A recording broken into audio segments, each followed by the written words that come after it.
Start करने जा रहा हूँ प्रेजेंट टेंस। प्रेजेंट टेंस यानी वर्तमान काल, जो काम अभी प्रेजेंट में हो रहा है उसके बारे में चर्चा करेंगे। इसके हमने 4 पार्ट बताया था, तो आज मैं पहला पार्ट बता रहा हूँ जिसका नाम था सिंपल प्रेजेंट टेंस। इसमें जनरली हम किसी के आदत की बात करते हैं, हैबिट की बात करते हैं। जैसे वह खाता है, मैं टहलता हूँ, वह जाता है। ये ऐसा काम है जो रेगुलर होता है, हमेशा होता है, उसे सिंपल प्रेजेंट टेंस। इसका पहचान कैसा होगा? अगर हम ट्रांसलेट करेंगे तो इसको कैसे पहचानेंगे?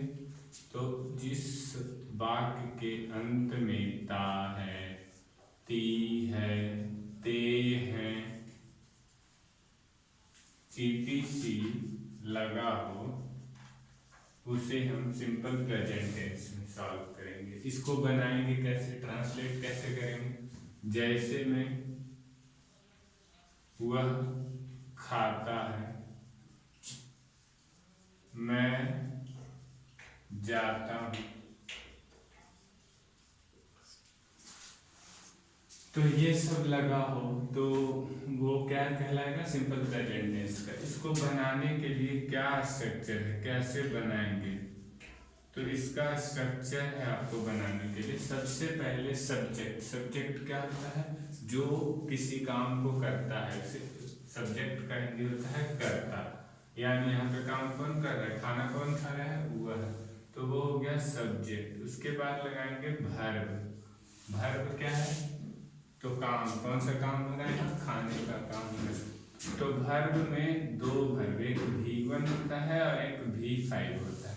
तो किसके साथ हम V1 लगाएंगे, किसके साथ हम V5 लगाएंगे, वो मैं आपको बताऊंगा। उसके बाद ऑब्जेक्ट। ये रहा आपका स्ट्रक्चर, इसी के आधार पे सॉल्व करेंगे। तो एक चीज यहाँ पे आप नोट कर सकते हैं कि अगर ही रहे, सी रहे, इट रहे, या फिर किसी का नेम रहे, या कोई सिंगुलर वर्ड रहे, तो हम क्या लगाएंगे? तो इसके साथ हमेशा हम V5 का प्रयोग करें। V5 मतलब वर्ब में s या es को लगा देंगे।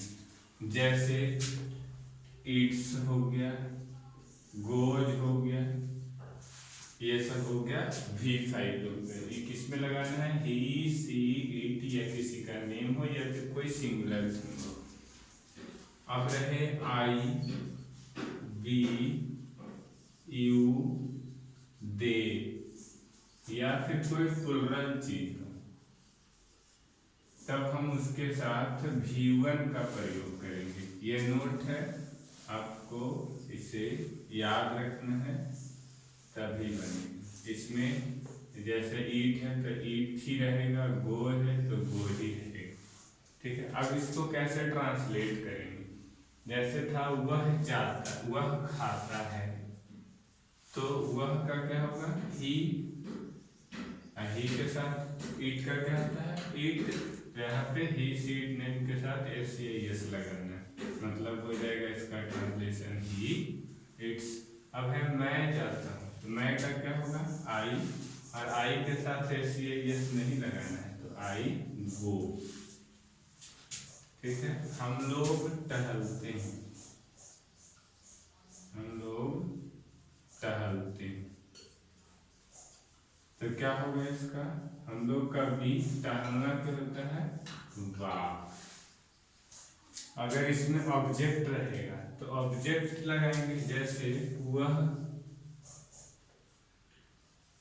भोजन या खाना पकाती है, वह खाना पकाती है, तो वह पे क्या होगा? सी, लड़की है, पकाना क्या होता है? कुक, तो यहाँ पे क्या लग जाएगा? कुक्स, और ऑब्जेक्ट में होगा फूड, वह खाना पकाती है। ओके, बन गया इस तरह से। तो ये जो आपका सेंटेंस था, ये सारा हमने अफर्मेटिव में बताया। पहला स्ट्रक्चर जो था वो किसका था? अफर्मेटिव का स्ट्रक्चर। अफर्मेटिव पॉजिटिव थिंग, जैसे वह खाता है, मैं जाता हूँ, वह पढ़ता जाते हैं।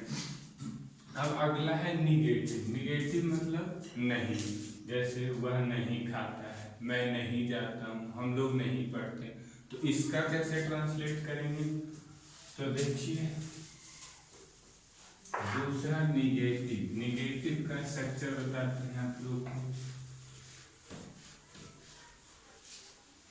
निगेटिव सेंटेंस,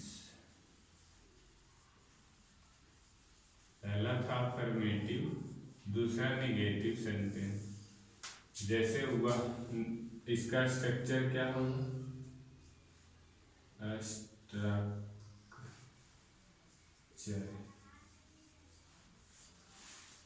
इसका स्ट्रक्चर क्या होगा? तो सब्जेक्ट लगाएंगे और नोट, नोट के साथ डू या डज का प्रयोग होगा। उसके बाद नोट, उसके बाद ऑब्जेक्ट आपका लगेगा। ये आपका मेन स्ट्रक्चर है। तो इसमें भी डू किसके साथ लगेगा, डज किसके साथ लगेगा? तो अगर ही, सी, इट या नेम रहे तो उसके साथ डज लगेगा। ही, सी, इट या फिर किसी का नेम या सिंगुलर रहे, इसी के साथ डज लगाना है, बाकी सब के साथ डू लगाना है। ठीक है। जैसे एग्जाम्पल में, मैं नहीं खाता हूँ, तो क्या हो जाएगा? मैं का आई, और यहाँ पे आई के साथ डू लगेगा, और नहीं है तो डू नोट और ईट लगेगा। इसमें हमेशा, यहाँ पे देखो, इसमें हमेशा V1 का प्रयोग होगा। उसी तरह वह किताब नहीं पढ़ती है, तो वह का क्या होगा? सी, सी के साथ डज नोट लगेगा, और पढ़ना के क्या होगा? रीड। अब क्या नहीं पढ़ती है? तो किताब। तो लास्ट में क्या हो जाएगा? बुक। तो ये था आपका नेगेटिव सेंटेंस। अब अगला जो सेंटेंस है आपका, वो है interrogative sentence. Interrogative sentence. Interrogative sentence में आपको क्वेश्चन रहेगा कि क्या वह खाता है, क्या वह जाता है। तो इसको कैसे बनाएंगे? इसका क्या स्ट्रक्चर है?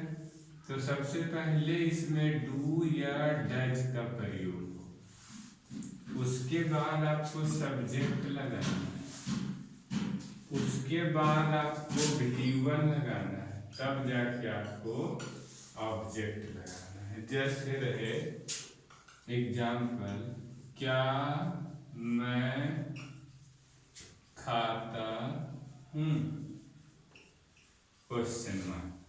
तो आई है, आई के साथ डू लगता है, तो डू आई ईट, क्या मैं खाता हूँ। क्या तुम किताब पढ़ते हो, तो क्या के डू यू, यहाँ यू है तो यू के साथ डू लगेगा। डू यू रीड बुक, क्या तुम किताब पढ़ते हो। अब रहे अगला, क्या वह पटना जाती है, तो यहाँ पे डज लगेगा क्योंकि यहाँ सी है। Does she go to Patna. इस तरह से आपको ये हो गया इंट्रोगेटिव सेंटेंस।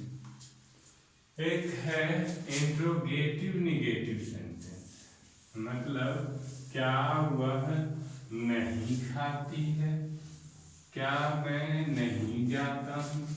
ये हो गया आपका interrogative negative. Interrogative negative sentence. इसका स्ट्रक्चर क्या हुआ? तो सबसे पहले डू या डज लगाएंगे, प्लस सब्जेक्ट लगाना है, उसके बाद नोट लगाना है, तब V1 प्लस ऑब्जेक्ट। जैसे एग्जाम्पल में, क्या मैं नहीं खाता हूँ, क्या वह नहीं जाती है। तो बताइए, यहाँ पे एक मैं है तो डू आई होगा। डू आई, आई के बाद क्या बोले, नोट लगाने, इट मीन्स, हाँ, यहाँ पे क्या हो जाएगा, डज सी नोट गो, क्या वह नहीं जाती है। तो ये था इंट्रोगेटिव नेगेटिव। एक होता है क्वेश्चन वर्ड। क्वेश्चन वर्ड, जैसे वह क्या खाती है, WH क्वेश्चन इसको कहते हैं, WH क्वेश्चन। तो WH में जैसे क्या हो गया, क्यों हो गया, व्हाट, व्हाई। तो वह क्या खाती है, इसको कैसे बनाएंगे, इसको बनाएंगे सबसे पहले क्या का मीनिंग होगा, व्हाट डज सी ईट, वह क्या खाती है। इसका स्ट्रक्चर क्या हो जाएगा, सबसे पहले क्वेश्चन वर्ड प्लस डू या डज प्लस सब्जेक्ट। अगर नोट रहे तो नोट लगाना है, नहीं रहे तो कोई बात नहीं, फिर V1 प्लस ऑब्जेक्ट देना है। तो ये हो गया। अब जैसे रहे, वह क्या नहीं खाती है, तो यहाँ पे हो जाएगा the what does see not eat, वह क्या नहीं खाती। इस तरह से आप लोग ट्रांसलेशन बना सकते हैं। तो आप लोग को आई होप समझ में आ गया होगा। थैंक यू, धन्यवाद। हमारे चैनल को सब्सक्राइब